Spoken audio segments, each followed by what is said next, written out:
श्रोते हो, आता आपण ऐकणार आहोत रत्नागिरी जिल्ह्याचं वार्तापत्र. कातळखोद चित्रांवर संशोधन करणारं देशातलं पहिलं केंद्र रत्नागिरीत सुरू. मंडणगडमध्ये न्यायालयाचं उद्घाटन. राज्यातलं पहिलं संपूर्ण वातानुकूलित वैद्यकीय महाविद्यालय रत्नागिरीत सुरू. जिल्ह्यात यावर्षी सरासरीच्या 94.4% पावसाची नोंद. या होत्या गेल्या महिन्याभरातल्या रत्नागिरी जिल्ह्यातल्या ठळक घडामोडी.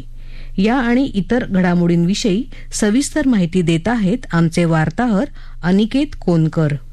कोकणातली कातळ खोद शिल्प अर्थात कातळ शिल्पांचा वारसा जपून त्यावर संशोधन करण्यासाठी केंद्र सरकारच्या विज्ञान तंत्रज्ञान विभागाच्या अर्थसहाय्याने देशातलं पहिलं केंद्र रत्नागिरीत सुरू झालं.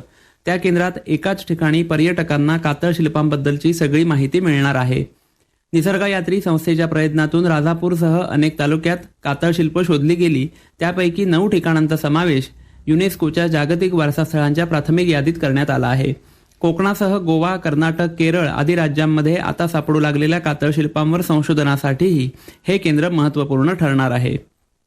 घटनेचे शिल्पकार डॉक्टर बाबासाहेब आंबेडकर यांचा आमडवे हे मूळ गाव ज्या तालुक्यात आहे त्या मंडणगडमध्ये सर्वोच्च न्यायालयाचे न्यायमूर्ती भूषण गवई यांच्या हस्ते दिवाणी आणि फौजदारी न्यायालयाचं उद्घाटन झालं. मंडणगड तालुक्याची निर्मिती 1960 साली झाली. त्यानंतर आतापर्यंत मंडणगडमधल्या नागरिकांना न्यायासाठी दापोलीत जावं लागत होतं. आता ती गैरसोय दूर होणार आहे. पूर्णपणे वातानुकूलित असलेलं राज्यातलं पहिलं वैद्यकीय महाविद्यालय रत्नागिरीत सुरू झालं. त्यात प्रवेश घेतलेल्या पहिल्या 100 विद्यार्थ्यांचा स्वागत समारंभ थाटात झाला. 3 वर्षांनंतर याच महाविद्यालयात पदव्युत्तर वैद्यकीय पदवी अभ्यासक्रमही सुरू होणार असल्याचं पालकमंत्री उदय सामंत यांनी यावेळी सांगितलं. रत्नागिरी जिल्हा न्यायालयाच्या आवारात उभारण्यात आलेल्या गुरुदेव रवींद्रनाथ टागोर यांच्या स्मृतिशिल्पाचं उद्घाटन सर्वोच्च न्यायालयाचे न्यायमूर्ती भूषण गवई यांच्या हस्ते झालं. ज्येष्ठ बंधू सत्येंद्रनाथ 1886-87 या कालावधीत रत्नागिरीचे जिल्हा न्यायाधीश असताना रवींद्रनाथ त्यांच्याकडे काही काळ वास्तव्याला होते. तेव्हा त्या ठिकाणी रवींद्रनाथांनी काही काव्यरचनाही केल्या होत्या.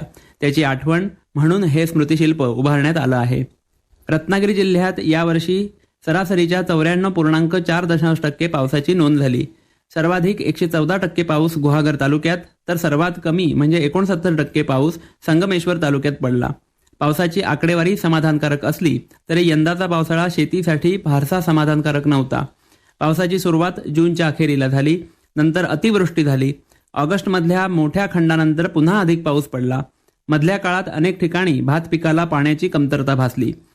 विश्रांतीनंतर गणेशोत्सवात दमदार पडलेला पाऊस ओंब्या येण्याच्या अवस्थेत असलेल्या भात पिकाचं नुकसान करणारं ठरला. हंगामाच्या अखेरच्या दिवशी अरबी समुद्रात तयार झालेल्या अतितीव्र कमी दाबाच्या क्षेत्रामुळे 30 सप्टेंबरला रात्रीपासून 1 ऑक्टोबरला रात्रीपर्यंत जिल्ह्यात मुसळधार पाऊस सुरू होता. त्यामुळे ठिकठिकाणी पाणी भरणं, दरडी कोसळणं यांसारख्या घटना घडल्या.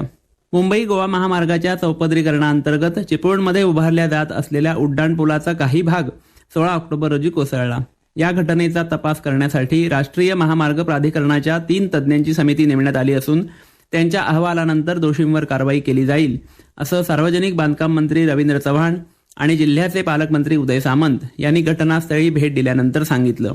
पंतप्रधान नरेंद्र मोदी यांच्या हस्ते 19 ऑक्टोबर रोजी राज्यात 511 प्रमोद महाजन ग्रामीण कौशल्य विकास केंद्रांचं उद्घाटन झालं. त्यात रत्नागिरी जिल्ह्यातल्या 11 केंद्रांचा समावेश आहे. जिल्ह्यातल्या 14 ग्रामपंचायतींच्या सार्वत्रिक निवडणुकीसाठी 134 ग्रामपंचायतींमधल्या 171 रिक्त सदस्य पदांसाठी आणि रिक्त असलेल्या 3 थेट सरपंच पदांसाठी 5 नोव्हेंबरला मतदान होणार आहे. वन्यजीव सप्ताहाचं औचित्य साधून निसर्ग सोबती, लेन्स आर्ट आणि सह्याद्री संकल्प सोसायटी या संस्थांनी रत्नागिरीत वन्यजीवांच्या छायाचित्रांच्या प्रदर्शनाचं आयोजन केलं होतं. प्रदर्शनाला चांगला प्रतिसाद लाभला. कोकणातला अत्यंत महत्त्वाचा सण असलेला गणेशोत्सव उत्साहात साजरा झाला. सध्या नवरात्र उत्सवानिमित्त ऐतिहासिक रत्नदुर्ग किल्ल्यावरच्या भगवती मंदिरासह जिल्ह्यातली देवीची सर्व मंदिरं भाविकांच्या गर्दीने फुलून गेली आहेत. जिल्हा वार्तापत्रासाठी अनिकेत कोनकर, रत्नागिरी. याबरोबरच रत्नागिरी जिल्ह्याचं वार्तापत्र संपलं. हे वार्तापत्र आकाशवाणी मुंबईच्या प्रादेशिक वृत्त विभागानं सादर केलं.